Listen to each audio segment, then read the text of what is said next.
All right. Hello, Jim. Hello, mate. Bit weird, isn't it? This bit weird. Apologise straight away, or just see if they don't Yeah, notice. apologise immediately. Apologise.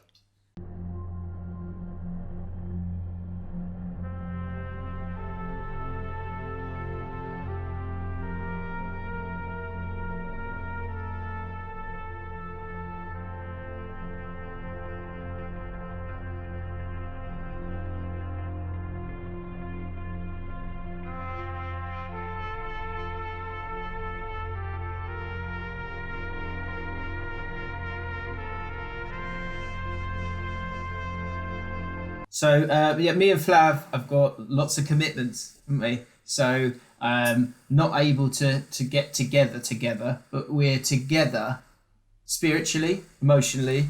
What Yeah. else, Flav? No, that's both of those things. We're on Skype. Yeah. We're on Skype, and so it's been a bit of a faff this morning to get this done, but we didn't want to leave you hanging for a week, so we thought we'd better do something. And you're getting a view into the inner sanctum of my life. Flav's life. Yeah. Yeah. So apologies for the rack. If you're not sure, Jim might have cut it out, but there's a washing rack there. This is my kitchen, and People have been wanting to see your pants for ages, mate. So my pants. are your pants on the rack? I can see your face, but I'm seeing a different angle of your face. No, there are. It's when I say rack, it's for washing up. So Right. Okay. yeah. Great stuff. So more of that to come. But we have got a good podcast here. I've got it all in front of me, which is good. And we'll be talking about all sorts. And this Skype format is actually a format that is available weekly. Like normally we're going to be sat together, don't worry. This is hopefully, this will be just a one-off or like once every 2 months off. Hopefully. Yeah, it was either do this or you didn't get anything. So Exactly. And the audio is hopefully good. We've got our Rode mics and everything like that, so it should be good. So yeah, welcome back to the pod. James and Flav for now.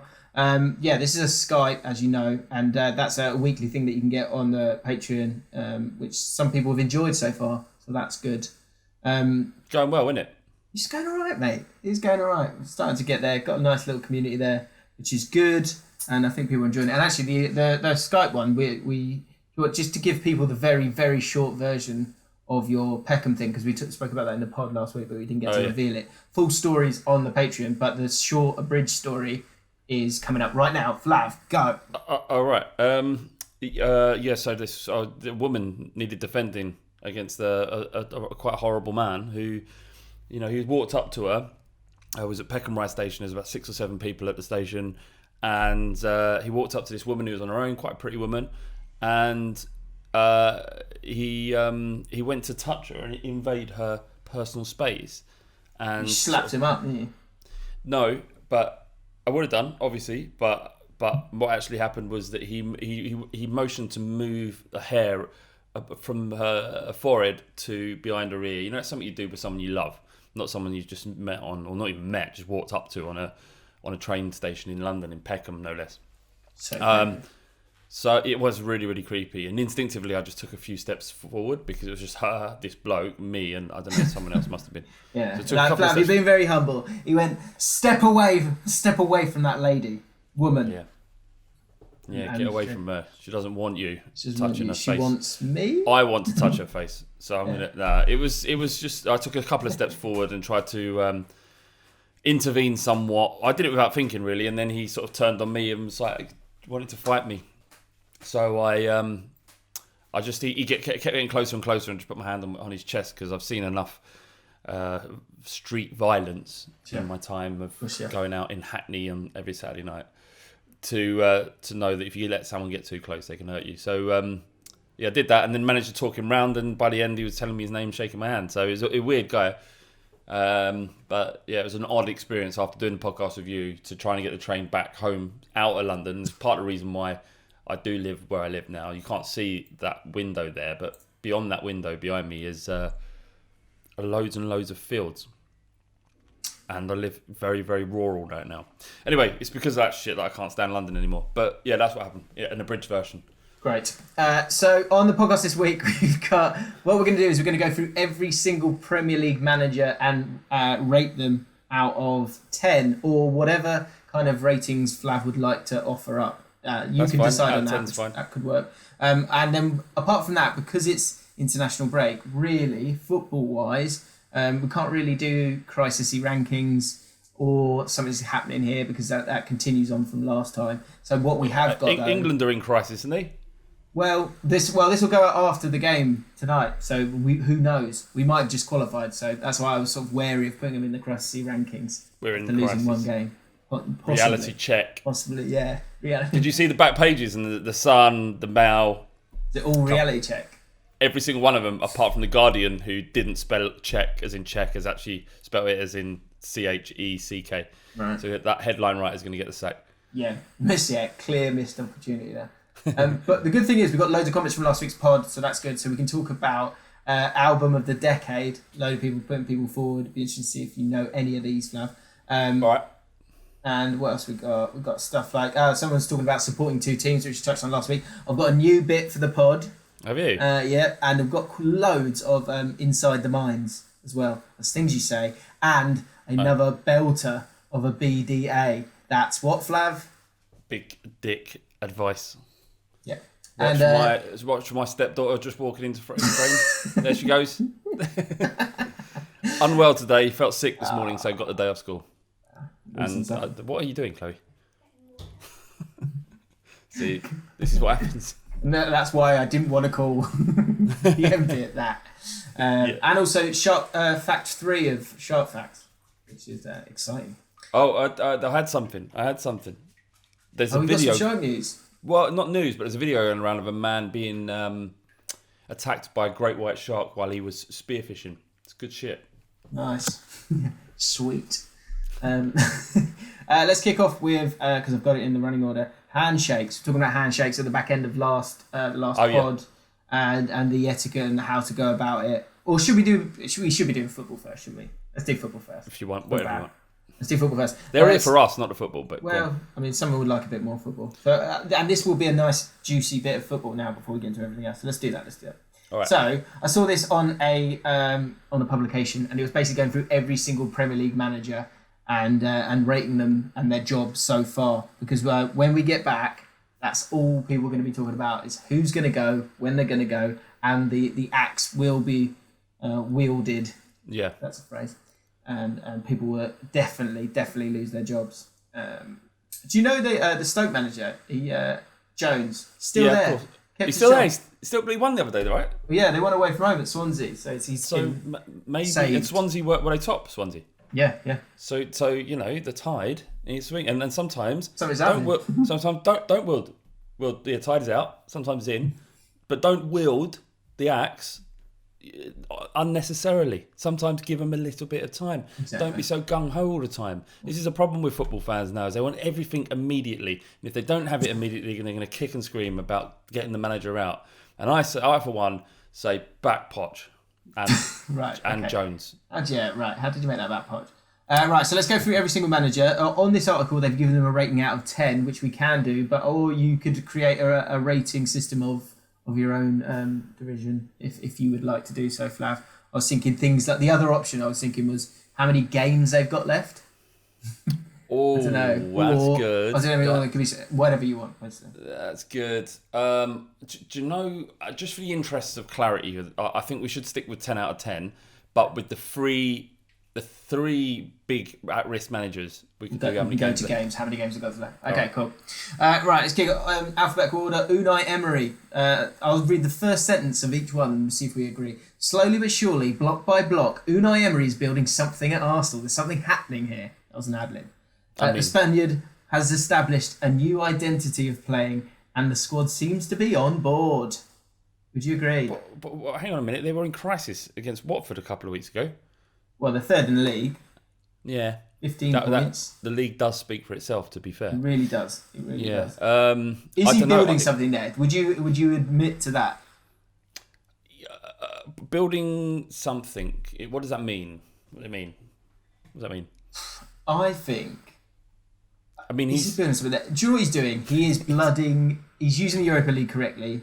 He's got a squad that is... got a couple of experienced players, but otherwise is quite young, which I think is good.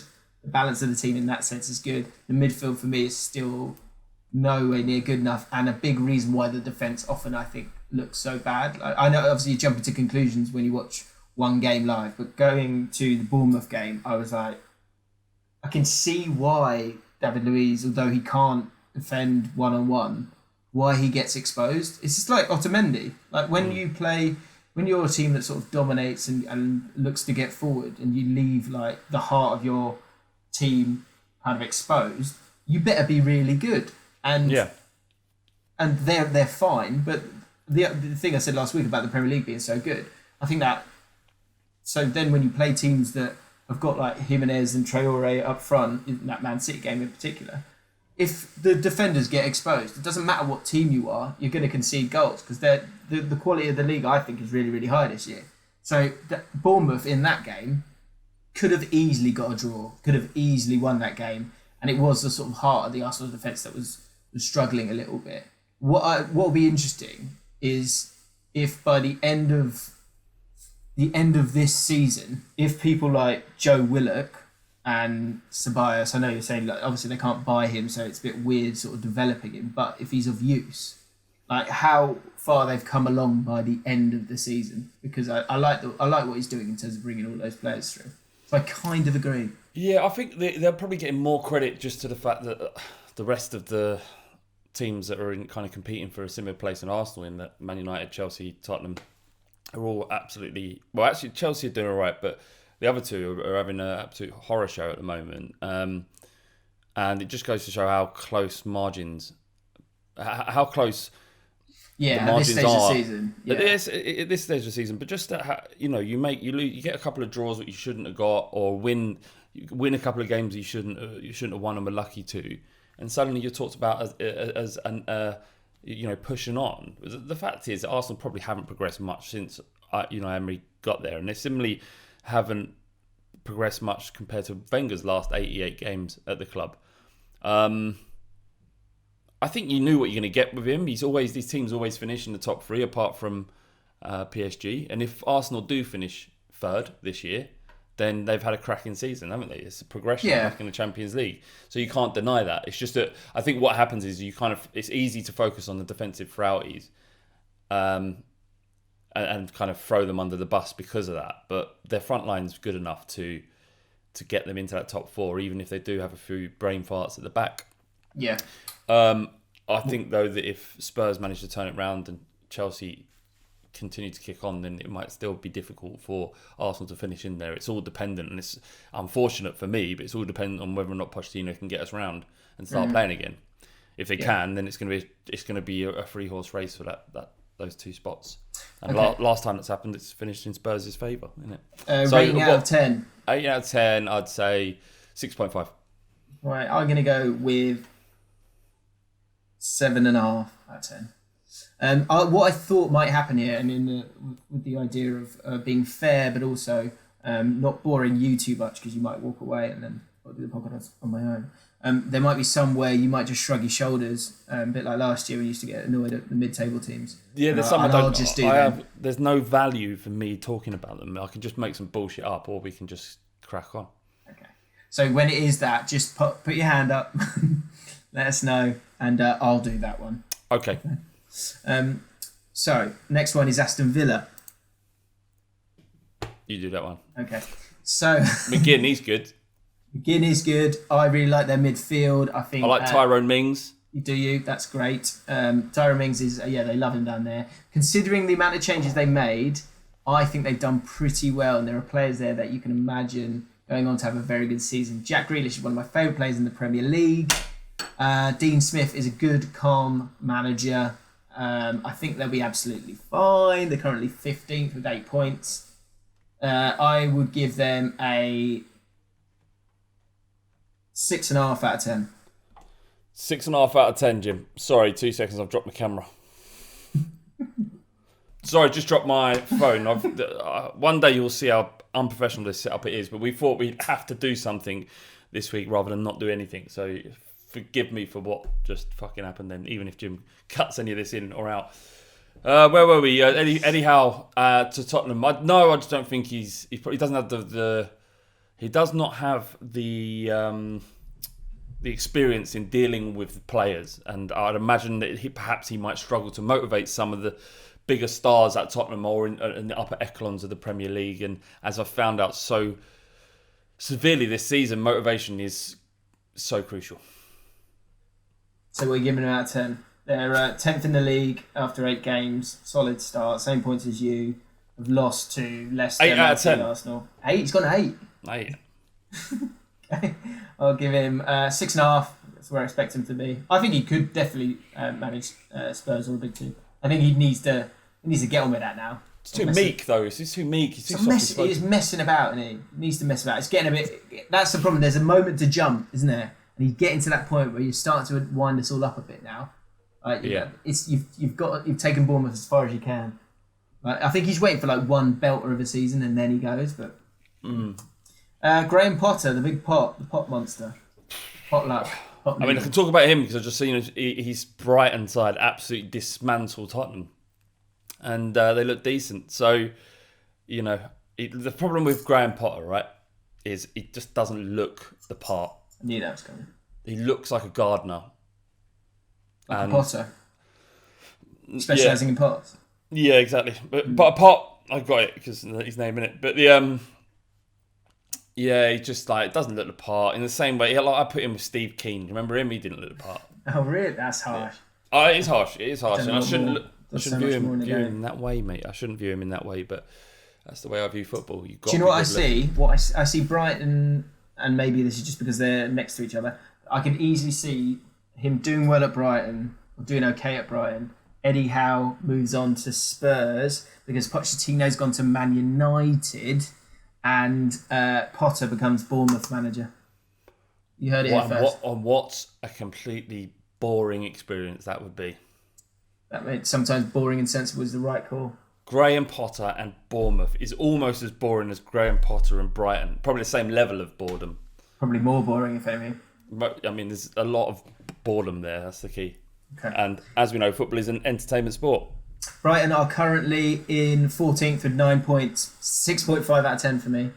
Exactly where I expected them to be. Fair enough, I agree with you. Great. Sean Dyche, Burnley. Doing bits is this young man, this young whippersnapper of a manager. Every season, innit? Every season's the same. They become consistently decent at getting points. It's not the football you want to see, but he just does the job. He's another one. I love Dyche. He's been there forever. And he also is, well, maybe you were about to say this, a bit like Howe. Like, come on. There's an Everton job there. There is an Everton job there. Silva's not going to last the season. And he's like, they might go, right, I'm sick of, I just want someone who's going to definitely get some form of results. And that's what Sean Dyche will do for he Everton. Absolutely would. But the challenge for Dyche would be, would he be able to play different football? And I don't think he can. Because I've had people on the pod have been commenting about why aren't you talking about Everton? And I go, well, because there's not much going on there. But Silva might go because again and again, Everton fans and the club and the amount of money that's being spent and the squad that they've got, they expect more. And for whatever reason, manager after manager, they can't reach the levels that they want. And I'd love to know, if you're an Everton fan, would you take Sean Dyche over Silva as your manager? I'll be fascinated to know. I reckon a lot of people would. I don't think they should. I think they need to. The appointment of Silva was the correct one at the time. He had a good track record at Hull. He did snake Watford a bit, but they started incredibly under him until Everton come and poached him essentially. So kind of reap what you sow a little bit, but they're thinking in the right way, and sometimes these gambles pay off, and sometimes they don't. Going for Sean Dyche doesn't guarantee Everton anything other than 7th, 6th, and playing horrible football. He's not going to go to Everton and start getting them passing like Guardiola's Barcelona, is he? But he's never had those tools to work with, really. Yeah, but just because if you're working on a building site and you're used to using a spanner and a fucking hammer, and then someone turns up with a fork, you're going to go, all right, I can now build that. This is a terrible analogy. Flav's had a day. Flav's had a tough day. It's okay, mate. Burnley, I think I'll give them 9. 9 out of 10. I think they've done fantastically. Well done to you, Sean Dye. Good. I'm always wary of the Burnley fans, so I just want to be careful there. So yeah, I've got 9 out of 10. How many of them, Drayton? It's about 15. How many did we get from Vizé? How many subs came over from what? When? From bullshit. In the last year or two, yeah. He smashes it, though. He smashes it. What's he on, Vizé? I don't know. He's on big subs, so well over 150, I reckon. Lovely man. Lovely man. Very funny. Cool. Frank Lampard. The old Frank the Tank, taking Chelsea to new heights, or similar heights, but in a much younger setup. He's done all right, hasn't he? He has done all right. But yeah. So where are Chelsea? Chelsea are 5th. So they've got 3 points more than Spurs, who are in disarray. It's incredible, isn't it? Well, it's incredible. It's the way football goes. But I think you're looking at Spurs at the moment, and we're only going one way, and Chelsea aren't. They're probably maintaining quite well. So the one thing I would say about Chelsea is that the games they've got coming up are really, really good. They've got a really nice run of games pretty much up to December now. So they're going to they should do well. It kind of feels like the kind of conversations we're having about Spurs when we were having all these young players, the same conversations are now about Lampard and Mason Mount and Tammy Abrahams and the other one I can never remember. Is it Tomori or something? Yeah. Because they're excited and they give them more leeway and they're allowed to make mistakes, which is the right way to be. They're young players. They should be allowed to make mistakes. They should be allowed to express themselves. And you're seeing that in Mason Mount especially. But obviously, Abrahams is delivering in putting the ball in the net and his movement's great. But Mason Mount is pulling the strings and it's really impressive to see, to be honest. And could he make... Your questions were about him, whether or not he'd be able to make that step up from Derby. Lampard knew him. So obviously... because he played him so much last year in the Championship, and he knew, probably fully convinced that he could do it at the Premier League. And now they're talking about England call-ups. So, you've got to take your hats off to Lampard and Chelsea, because they are hamstrung by the lack of transfer activity that they were able to do. I mean, none. They weren't allowed to bring any players in. So. It's kind of a case of needs must, and perhaps the quality was already there and some of these players would have got overlooked if this transfer ban hadn't come in. That said, we're very early days yet. Yeah, very early days. It'll be interesting if they can capitalise on this good run of games, that's a big thing. Also, I think it highlights that, well, maybe it does, maybe it doesn't, but it highlights that the jump from the Championship to the Premier League, if you've got some good players around you, it's not, if you can pick up those young players and put them in the Premier League, it's not as big a jump as they think, especially if you've got decent players around them. What are you giving out of 10? I'd give him 7. 7.5. Roy Hodgson. That's Roy Hodgson. Crystal Palace. They've done really well. Their XG is terrible in every game that they play, yet they keep getting points. 14 points. Sick in the Premier League right now. I don't know how they're doing that, but they are. Well, the reason they're doing that is because they don't concede at home, basically. And they've got a couple of very big wins, haven't they? Palace. Yeah. Won the last one against West Ham. Obviously, VAR went in their favour. Man United as well. And they've only spent 6 million in the summer. Yeah. That's and they managed to keep on to Zaha, which is almost like a bigger coup, isn't it? Mm. And it was bizarre because I know we'll keep bringing this back to Tottenham, but when we played them, we just rolled them over. So it's just a weird season at the moment because they're doing well, picking up points and being determined and keeping the ball out of their own net. But we're having a terrible season and we've rolled them over. So fuck knows what's going on. I don't understand football. I don't even like football anymore. Typical Roy Hodgson. Well, then let's race through these now then. So typical last thing of Roy Hodgson. Typical Roy Hodgson that they will just. I think they'll have a little dip, but they'll keep balancing out, and again they'll finish like 11th, and people will be shocked that it'll happen. Next 2 games are Man City and Arsenal, so we could see him start to drop a little bit now. But yeah, I'll give them 8.5 out of 10. Actually, I think he's done well. Oh boy. Yeah, fair enough. Marco Silva. Dum. I mean, it's going easy. It's got to go. I mean, definitely on. How many games? This is one of how many games you got left? 2 games. 2 defeats. 2 games. If he look 2 defeats, he'll be gone. And you can't really deny it. You can't He's had enough time to get them playing much better than they are now. They've spent money. It's not like they haven't been back. They have. Sometimes there's nothing you can do. Yeah. I know that is in direct contradiction to what I said about the the Stoke manager.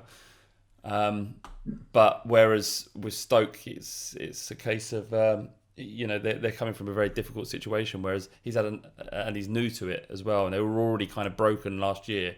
So he's going in, he's got a lot to fix. Whereas Marco Silva, you'd look in and you think, well, you've had time to mould your own side here, and they've given you the money. So whatever's happening, you're not the man that's there that's able to get Everton playing despite the money. So yeah, I think Idrissa Gueye is a big loss for them, and they just lack a little bit of pace in midfield. I think, especially a bit of energy without him. But the bottom line is he has had long enough. You're right, that because there was the patience shown last year, and I think he was struggling back from sort of around December, and then in January they kicked on and did well.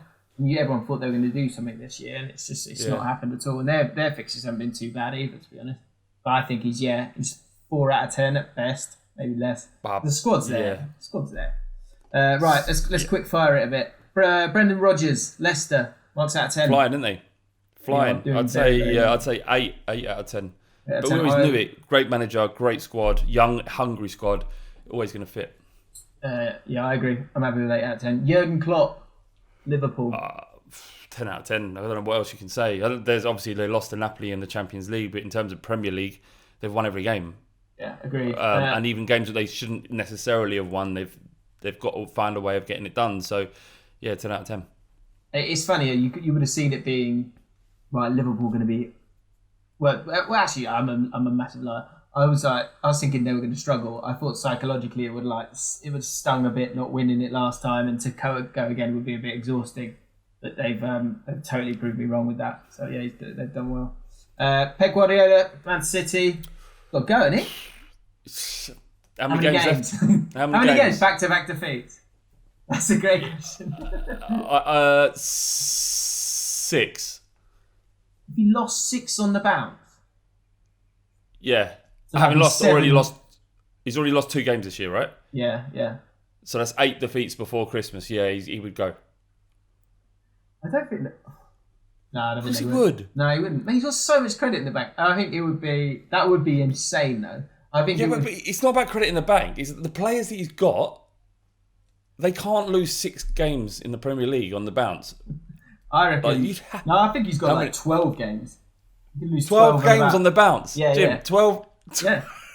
I think he could. So on the 10th, he wouldn't get sacked. No, it'd be fine. He'd be like, he's like, I can sort this out. I reckon he'd be fine. Well, maybe even more. I reckon, 12's about right. Definitely could have 12 games. We Spurs had a horrendous domestic season last year, pretty much, and we lost 13 in the entire year. But if he lost 12 on the bounce, that would be 14, Jim. You won't find a better manager. And it depends on how he does after that 12th defeat. Like what he's going to... I mean, I don't know, mate. All right. I would say 6, he'd be gone. Okay. Marks out of 10 for him? 6. Yeah. Not that he's not a 6 out of 10 manager, but obviously given what's happened so far this season, you'd expect more. Agreed. Ole Gunnar Solskjaer at Man United. How many games? How many games he got? 2, maybe even 1. Like they've got Liverpool, haven't they? If they get pumped 6-0 or something like that, which could easily happen, then you desperately have to look at his position. He's got the lowest win percentage of he's got 4. Any United manager. Has he? Wow. Last year was pretty decent, but yeah, this season I'm pretty sure it's like 1.1. Yeah, but it is terrible. I said this last week. I don't know if he's a good manager or not. I don't think he hasn't got the players to do what he wants. But I think he'd get 4 games he'd be given, and then that'd be it. And that's enough. Which could easily happen, couldn't it? If you're Ancelotti, Allegri, who are you going to compared if you go to Tottenham, Man United, or Everton? You have to choose one of those football clubs. Who do you think is the most desirable to one of these managers, because he's going to go to one of, maybe not Everton, but if Spurs and Solskjaer, Spurs and United got rid of their managers respectively, Allegri would join one of the two. Who would he go to, Jim? Is the historical draw of Man United better than the current position of Tottenham Hotspur? Who's got more money, Everton or Spurs? It doesn't. I don't know. I think they're both wealthy football clubs. I think they could spend if they want. Why about Man United? You think you choose Man United naturally over Spurs? I'm actually thinking about Everton. I think if you get Everton right, they could be a ginormous club. Like, they could be huge. Do you know what Brendan Rodgers would have done? Brendan Rodgers would have done a good job at Goodison. Yeah. I think you need. Although they probably had that with Ronald Koeman. Like, you need that guy who's got the confidence to make the rest of them believe. And I don't like Marco Silva. I think they were kind of going, I sort of believe that you've got something. Brendan Rodgers is he has done enough in his career for you to go, oh, there's no doubt he's a good coach. You just got to try and kind of believe in what he's doing, and it's working, isn't it? Allegri's got that, but has he got the same sort of loving energy? I don't know. I think he might actually be better. Would you take which? It's tough. That is a tough. I'd probably go to Spurs, because actually it's because the problem with Man United is not as much as it's the squad's not good enough.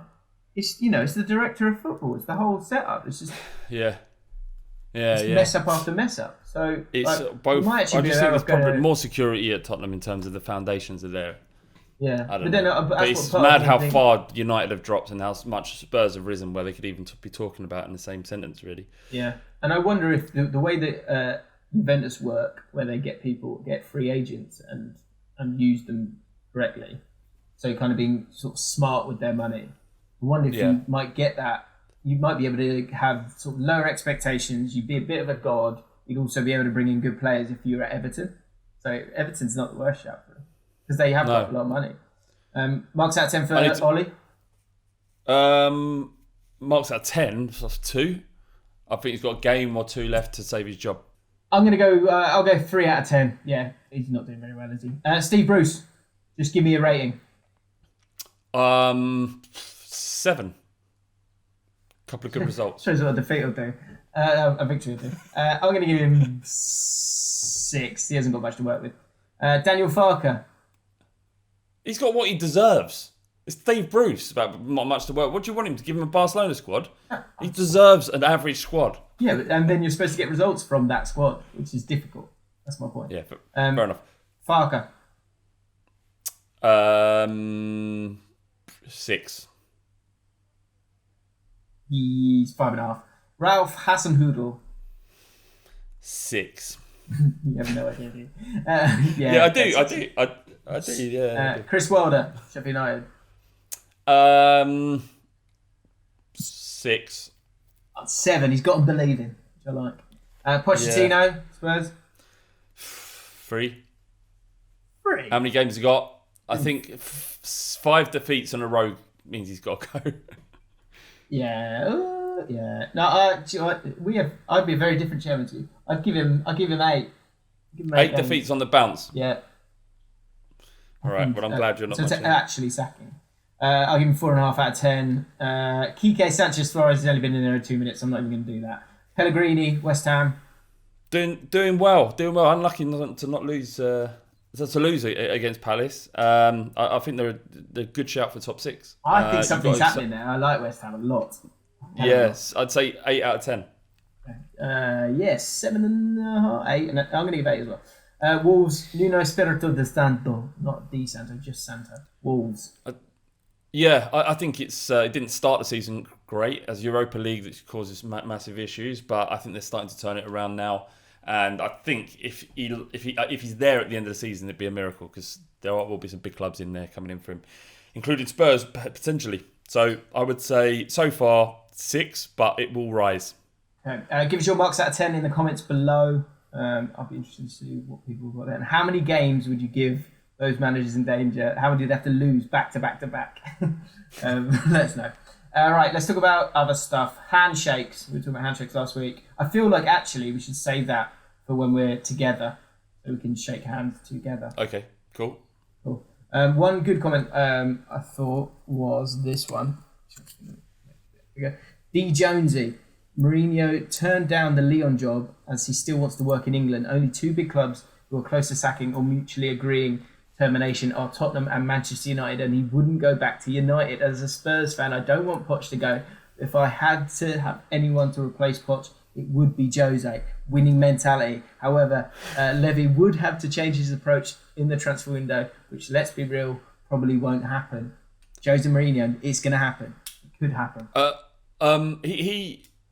think Levy will change his approach and has changed his approach now. He talked about investing in the team, so I think that would happen. I can understand the draw of Mourinho because Spurs are just desperate to win something. Spurs fans are desperate for it. However, in my opinion, if I had to choose between Nuno and Mourinho, I'd choose Nuno all the way. As a short-term manager, Mourinho would be there, at most 3 years, 18 months, 2 years maybe, before everything goes to shit and he starts turning on everyone. You've seen it happen at every club he's been to, pretty much. So, in that time, would I exchange that fallout for a League Cup? Probably. So, yeah. I wouldn't be that against it, but it just seemed like such a shame, such a departure from what we've had. And I don't even know what I'm talking about, because what have we had? We've had nothing. We've had the higher ground, haven't you? That's what you've had. But the moral high ground. Yeah. Can't take that in and put it in a transfer cabinet. I mean, a trophy cabinet, Jim. Yeah. You can't put it in a trophy cabinet and then never look at that trophy cabinet again. Right, album of the decade. Lots of responses from this. This has been quite good for me because there's been albums I haven't listened to for a while or haven't listened to full stop, and therefore it's quite good for me. You're listening to more music because of this.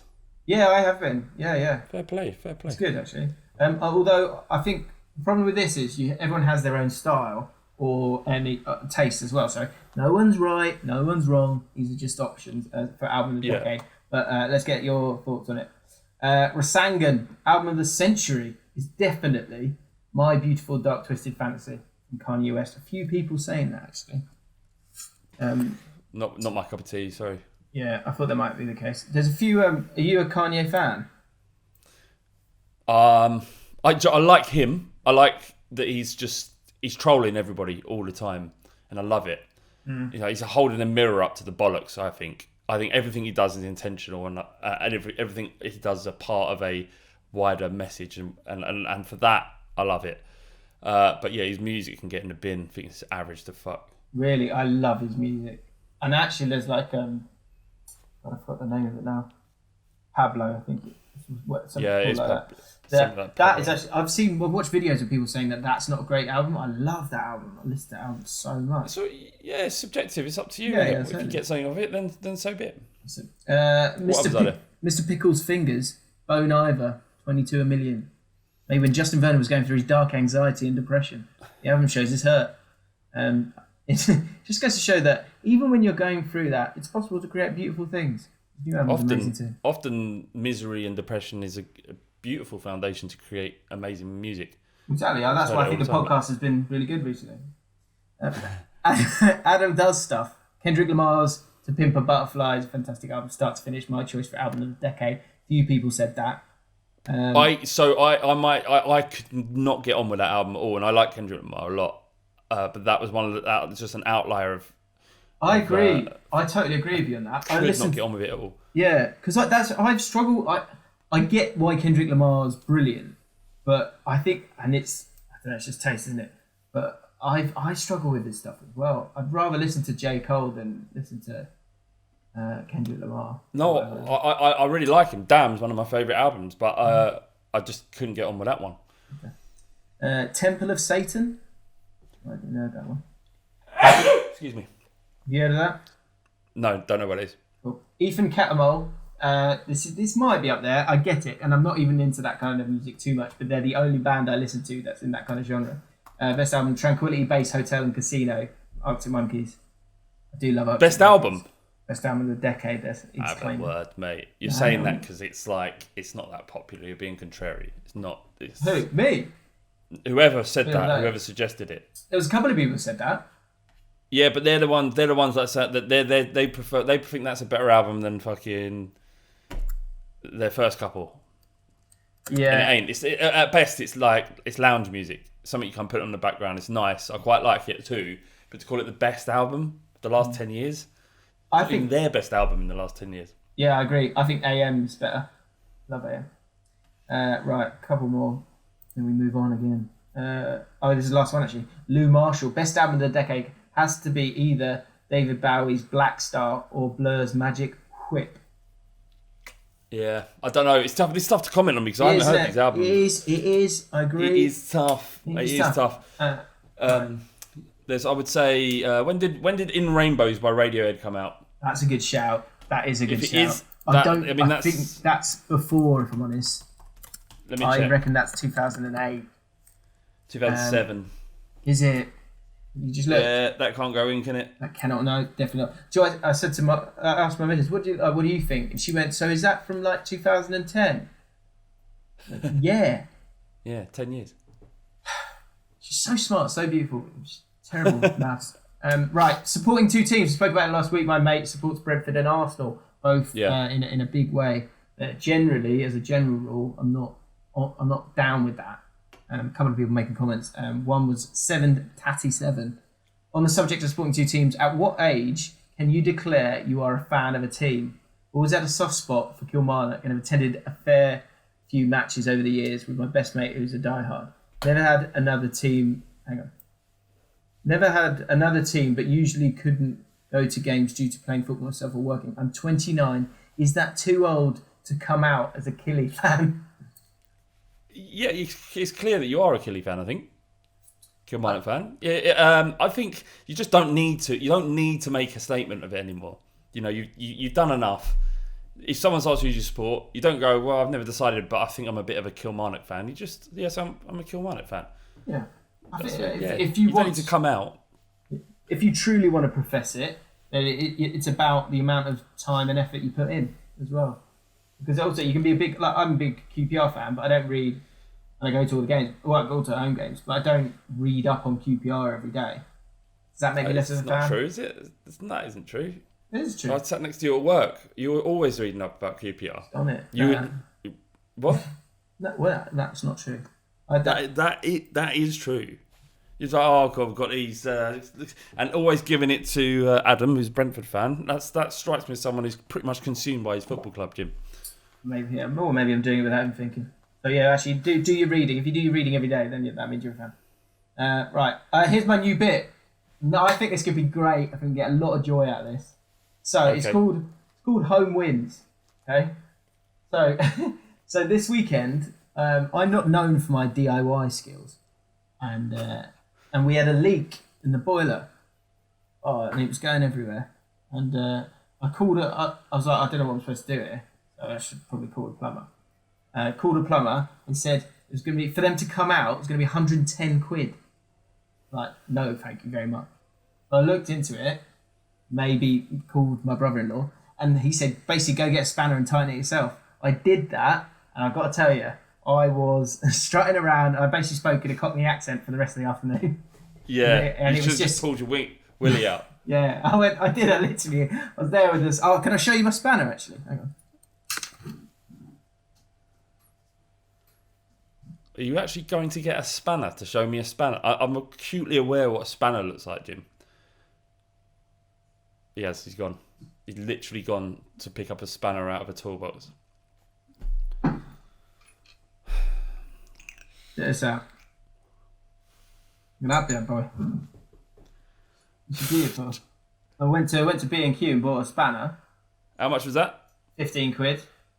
Very reasonable. So that's a big saving of money.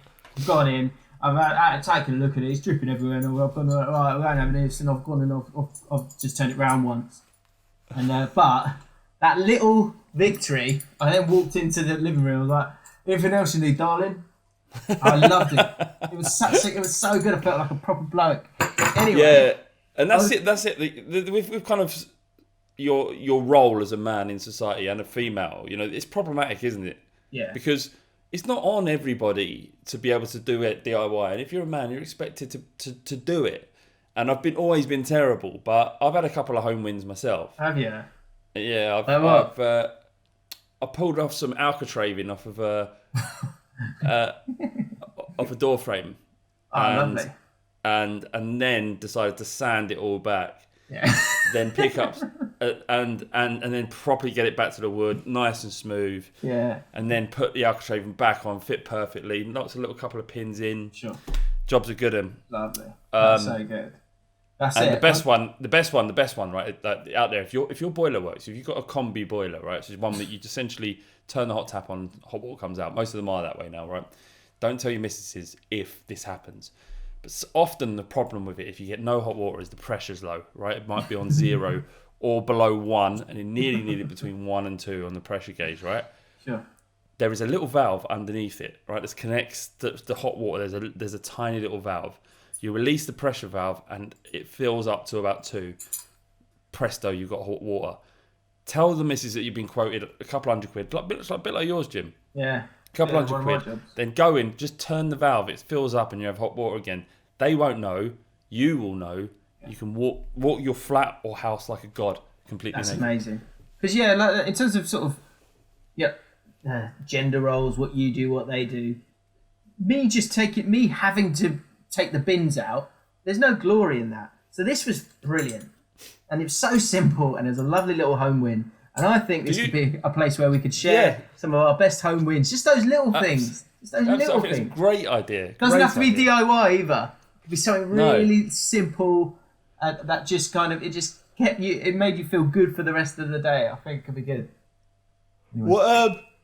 What do you take the bins out, Jim? Yeah, it's one of my jobs. Is that your job? Yeah, that's one of my jobs, yeah. Why? She's like, oh, it's disgusting. You're a manly man. I'm like, yes, I am a manly man, thank you. Yeah, you are. And correct. I'll go, babes, let me just finish this chamomile tea and then I'll go, go and do it. Yeah. Right, new bit inside the mind. It's not a new bit. It's just written that it's a new bit. It's an old bit, but you guys are loving it. Demos vlogs, inner monologue. Things that you thought of in that moment in time as your inner monologue, but you didn't say it out loud. You're now sharing with us. Demos vlogs, inner monologue. Child was with his mother at Subway, and she lets him order a cheese, lettuce, and tomato sauce on a non-toasted white bread footlong. That's it. Cheese, lettuce, and tomato. On a footlong. His thought was, you failed at parenting, and your child will die a virgin. Harsh. You didn't say it out loud. Fair. You've been big on this virgin mentality thing recently, haven't you? Yeah. I mean, it's when you eventually become a man, you stop thinking in such ways. Sure. Like Caleb Armstrong, VAR. I'm going to say something that's been inside the mind for a long time, but I've never actually said this. I miss Tanvir. Now, I bumped into Tanvir the other day. I saw. You might have seen that on Twitter. It was so weird. I was literally just going to the gym, and then there he was, coming out of Peckham Station. And I chatted to him about it. I was like, oh, I've seen a couple of comments that they miss you on there. And he's like, oh, I'll have to come on. So we can get Tanvir on at some point. The thing to be clear on here, guys, is as much as you miss Tanvir, I miss Tanvir a little bit. But he literally for the last sort of 4 months of the podcast, he just sat there off camera. And so for him... Actually, there were no ones and twos. There were no ones and twos. So for him to come now and to sit off camera every week, it's insane. Like, it's not something we can do. Doesn't make any sense. And it would be odd. You'd have to sit in front of camera, but then is there room? Exactly. So if there is a live show, then we could see if we can try and get him to come down. Oh, no, it might be difficult. Nicholas Sinanan said, this is true, I think. I think people do this, right? Whenever I come across an attractive girl who is mildly nice to me, I always think she wanted it. I get where he's coming from. 100%. And I don't know if women do think that way. Yeah. I'm sure some do, but by and large, you're probably incorrect.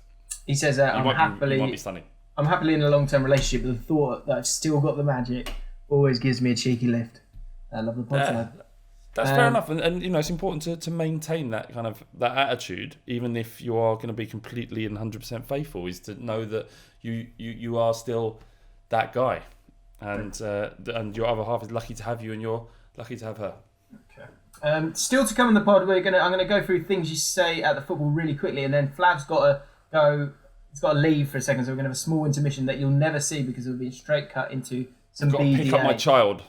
I've got to pick up my child. You might see him running around in the background after. As we do BDA.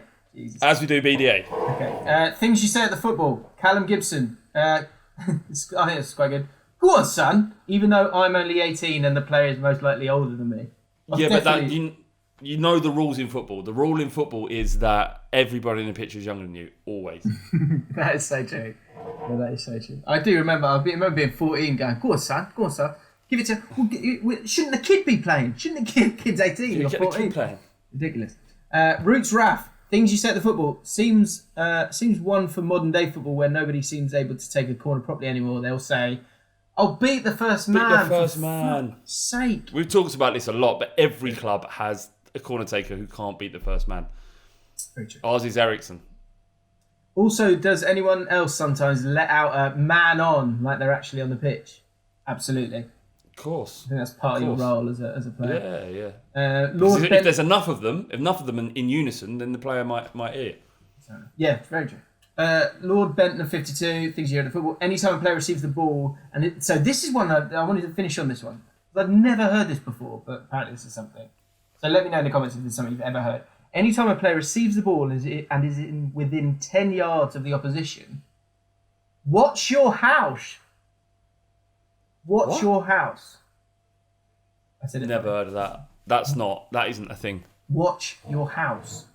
Yeah, that's stupid. What does it mean? I have no idea. Let us know, Lord Bentner. BDA will be coming on the podcast right after this. Right, we're back. Yeah, hair looks a little bit different. Just pissing down. I just picked up the boy from school. So yeah, but back in the game.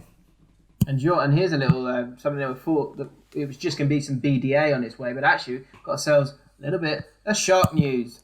You said you had something. I don't know if you can get that quickly, but not to worry. I've got fact 3 of the 81 interesting shark facts. Of course. No, I mean, it's just a video about a great white attacking a guy who was spearfishing. And as we all know, as big shark fans, spearfishing is probably the most dangerous activity you can do in the sea if you want to avoid sharks.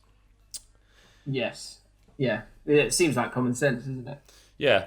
But I guess you've got a spear, so that if you've got a fisherman with that kind of bravado, then he'll be up for that kind of challenge. I'm just saying, if you get in the water with a spear and start shooting fish for a laugh or for a nice supper, then don't be surprised when Mr. Great White Shark comes and knocks at your door. Mum, I'm home. What are we having? It's your favourite shark. You're having shark supper. Well, shark. Have you heard of shark fin soup, Jim? I have heard. Shark fin soup is one of the what? Outrageous. All right, it's great. One of the cruelest things you can. And most delicious. Well, this is the other thing: is it adds no nutritional value and has no flavour to the soup. It's simply a status symbol. So if you have a wedding in, I've got to be honest, in Pan-Asian countries, some Pan-Asian countries, it's a massive status symbol. Yeah, no, I have seen that. That's just like so wrong. Anyway. Yeah. Because I'm getting into sharks, as you know, and our last week especially. What's that? What do you mean? What is that? Dog, isn't it? That's not a dog. It's a cat. I can't see because your Skype's funny. It's Sidley Diddley. Sidley, the new cat. No, it's not new. It's old. He loves it. Look, he loves it. Look, Sid. He loves his belly. He loves his belly bit. Sid loves it. Ah! All right, he's had enough. Let's just move on. Do you know who else is here? Do you know who else is here? What? Frank. The dog? Frank the Tank. Frank the Tank. Frank. Do you want to see him? Go on. Show the people. Should give the people what they want. Get the it's people. All blurred with your Skype. I should. I mean, to be honest, this should be Patreon only stuff right now. This is behind the curtain. Frank, come here. Come here. I know it's exciting, isn't it? Exciting. Oh. Say hello, Frank. Say hello. There you go. Frankie ding ding. And then Do you, one for Jim. has he been sorted out? Oh yeah, but he's still got a big one, look. That's fantastic. Great podcasting. Whoa. So pointless, but fantastic. So shark fact number 3, here it comes for the BDA. Yeah. Which could be you're gonna have to manage that cleverly with the kids running around. Okay, no problem.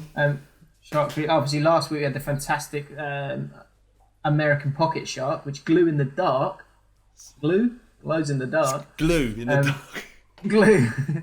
Because of the past tense. Wow. Sharks belong to a group of fish known as the elasma branches, or cartilaginous fishes. Yep. Rays and skates, which may have evolved from sharks, also belong to this group. Jim, do you know what cartilaginous fishes are? No. They're ones without any skeleton. So sharks don't have skeletons? Is that what you're saying? I want to say that actually they do, but do you know what I don't know. No, I don't think they do. I think they're fully cartilage. Shark have a backbone. Has come up as a big search. It has a skull. Sharks do not have a backbone because their skeletal system is made up of a softer cartilage. Just like all the other fish that belong to the Chronodictys class. Yeah, so they're just muscle, basically. Wow. Just muscle and cartilage. And do you know what? In your ear is no bones either, just cartilage. Right. Yeah. So a shark's skin is also cartilage. That's why it's so tough. Amazing. Yeah. Got a skeleton. No skeleton. Incredible. They really are growing on me. I told you. They're really interested. I get, it's not a fascination or a fetish. That's not what this is. But if you can't get interested in about something as incredibly, like nature in its most extreme and incredible, if you can't be interested in that, then what are you doing alive? Like, what are you doing? Like, I'm going to play Fortnite for the next... Just spend a little bit of time not playing Fortnite and a little bit more time understanding we live in an incredible place with incredible animals in it. Yeah. But I want to play more Fortnite. Let me show you a little creature by the name of an elephant with a nose hand. Stop talking about the nose hand, because I don't talk about like a killer face when talking about a shark, do I? So you admit it's got a killer face. You admit that that's what gets you off. Just call it trunk. Call a trunk a trunk. It's not called a nose hand. Killer face. Right, that was your shark news. If you have shark news, let us know. You can put it in the comments. Do people genuinely like it? Is that why are we talking about it every week? Do they genuinely want to know more, or? I've got 81 facts there, mate. It's a long season. I mean, it's the same for everyone. We've all got to stick together. True.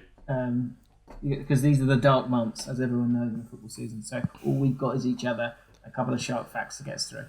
That's enough, though, Jim. Right, that's enough, BDA, though, isn't it? That is enough. That is enough. BDA time. That's what I need. Yeah, exactly. One little. It's like it's like a little nugget, if you will, of status that you can take into your week. Mountain Woo. Right, we've got... So, okay, first of all, we've got a bit of a reaction to... what's his face? Bagel Guy last week. We asked for the picture from Bagel Guy. Yet to see it. Hasn't been sent to us as of yet, which is... So what is going concerning. on? What is concerning? Mountain Woo says, question... sorry, that's different. Tom Cash, who is a trusted commentator, he said, I hate to say it, but Bagel Guy is a catfish / another Dottie Foster. Yeah. If true, then he needs banning from both the channel and the Patreon, as we do not accept money from liars. Whoa. I mean, Tom, let's not get too hasty here. But let's charge him more. Well, I think, Jim, I think what it is that people want to be a part of the show, right? And sometimes they'll get desperate and start elaborating and saying untruths when, in order for it to kind of bond with us in a way and talk about their lives. And we the thing is, you don't have to lie, because everybody's got an incredible story. Everyone's got a great story. Everybody's got a great story. I'm doing a series of podcasts at the moment where people just talk about their story, and sometimes it is fucking dull. But by and large, everyone's got a story. And so what we're saying is, do not elaborate, because we will find you out and you will be banned from the channel, not Patreon, but you will be banned from the channel. But Bagel Guy gets a buy because he gave us loads of quality content last year. So, well, the decision hasn't been made yet. He's not like we don't know it's a catfish. we know. I want to still believe in this. We know, Jim. I want to still believe in this. He can. We need a picture of you with a spoon, Bagel Guy. Please make it so. Please get the job done. Please allow me to believe. Can we get a few of you with pictures of spoons, please? Like if you to prove that it can be done. Just prove that you're real. Anyone watching this, prove that you're real. Send in a picture. Tweet James a picture of you holding a spoon, because I'm starting to believe that our entire audience is make believe. Right. Just I want 20 people to at least to message Jim for a spoon, and he will retweet every single one. Can you do that? All right, I'll tell you what. Tweet me at Flav_Bateman, right? FLAV_BATEMAN, right? And my Twitter timeline's a fucking mess, right? So I will happily retweet it. Tweet me, you with a spoon. Prove that our audience isn't make believe, and we're not all prove it's real. Make it so. Make it real. Yeah, make it so that we're not just talking to nobody. Because right now I feel like none of you are real. Okay. Spoons. Two quick. One of your starter BDA. Mountain Woo, the question, is it okay for a friend to get off with your ex-girlfriend even if you've been broken up for a number of months? I don't know whether to feel hurt because it's kind of none of my business, or is it? Wesley Lang chipped in the comments after saying it's a shit move. It's normal to feel horrible months later after a breakup. If it's a mate worth keeping who did this, tell him it's bothering you. If it's a friend, cut them out, mate. Ooh, what do you think, Flav? I think it's probably depends how incestuous your friend group is. Like people who are really close knit friends of about 10 mixed sexes. It happens. It just happens. And yeah. But what I think you do have a role to play. Your friend has a role to play to ensuring that he's not being a prick, because ultimately he's thinking about him and he's winky ahead of what this will do to him and do to you rather. And like if it's like they're pissed up and they're really kind of like drunk and they're doing things and then they wake up next day and go, shit, I'm really sorry this happened, mate, and I know this was a bit of a shitty move, then I think that's cool. You've got to buy they're thinking about you. But if they're just doing it and thinking fuck you, then yeah, how much of a friend are they? Yeah, Jim. If it was me personally, I'd definitely. So if I was you, what's his name, Mountain Woo, I'd feel hurt as well, and it's normal to feel hurt, I think, and I think I'd be also a bit disappointed if the guy hasn't said anything to you, but he's probably thought it. He's probably just not got the minerals to come and say it to you, which is a shame. Yeah. But in my friendship group, that happened a few times, and did you ever do it, Jim?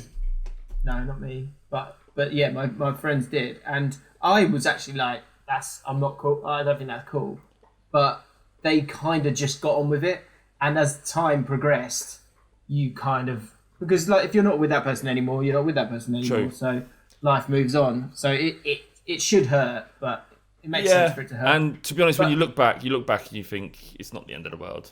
You'll get over it, mate. Yeah, you will. But yeah, I don't think it's still hurts though. The thing is, as well, do you want the drama of bringing it up, or do you want to just hang in there and let it pass? That's a decision you've got to make. Jim, I just want to cut you here, right? I've got 5 minutes left of recording time on my phone before I've used up all of my... That's fine. Okay, this is good. We can leave a little cliffhanger. Are you still recording now? Yep. Okay, right. So here we go. This is a good one. And this is from... I'm not going to say who this is, but this is fascinating and difficult, and we're going to need the comments' help on this one, I think. Hey, James, I need some BDA. However, if there are any young... Oh, don't forget that. So, over the summer, my recently divorced mate was trying to get himself back in the game and found some luck in the form of a lovely woman. At the time, I didn't think much of it and was just happy my mate was happy. Last weekend, though, me and my mate went to the pub and he got shit-faced. Not wanting him to be on his own, I did the responsible thing and drove him to the lady's house where he proceeded to pass out on the sofa. He passed out on the sofa. Which was when his new girlfriend put her hand on my thigh and asked if I wanted to stay the night before trying to kiss me. Now, I want to stress that I'm happily married man, and so I politely declined and got out as quick as I could. Now I need some advice as to what to do next. Should I tell my mate about what happened, or should I just not get involved? Also, should I tell my wife that another woman tried to kiss me? I'm very confused. What do I do? I mean, I'm going to need a week to think about this. It's tough, isn't it? I think, Jim, that this, on a true cliffhanger, we should go to the comments and see what they say, and come back next week. And I think this is the toughest one we've ever had. It is, and we know the guy. Because options include leaving it, keeping quiet, having a word with the girl, which I'm not sure what that's going to do. The wife as well. The wife is a key one as well. Like, do you talk to your own wife about it? Like, what? I mean, you did the right thing, and then like next time you see them, because he's a mate, you're going to bump into. There's a lot to unpick here, Jim. A lot. Yeah. Do we tackle it this week, or do we wait till next week and see what the comments say? I think I like that idea, actually. Let's do it. Let's leave a cliffhanger. And it's a great exercise of bringing it, hopefully real people, as you said earlier, together to solve this conundrum. It might even go to a poll card. Who knows at this stage? It's just too early to tell. Because I read it and I was like... Yeah, you sent it over to me immediately, didn't you? I did, because I thought it was a good one. Yeah. Or a bad one. Depending on who you are. It's a tricky situation. So there you go then. Right, okay, we'll leave it on a cliffhanger. Guys, thoughts on that whole situation, let us know in the comments below. We will dive into this meaty one next week. Let us know your thoughts on everything else. Give your ratings for the managers. Tell us what you think about Flav's room. Ratings for the cat. Ratings for the cat. Ratings for the cat and ratings for the dog. Sydney diddly. Nah, not interested. Okay. If you are still listening to this but you're not seeing our faces, that's because you are not yet a patron member. If you fancy doing it, you can do it for $3. We're going to have loads of we're going to have signed prizes coming soon, hopefully, if I can get the deal done, which I think I might be able to do. So that's it's like a raffle ticket. We've got a number. We're having a number of conversations, aren't we, Jim? With interesting, influential people who will be able to give us stuff to give away as a part of the partnership. So if it doesn't come off this time, it will come off next time. Exactly. Right. Have a great week. We'll see you next time, and goodbye. Goodbye.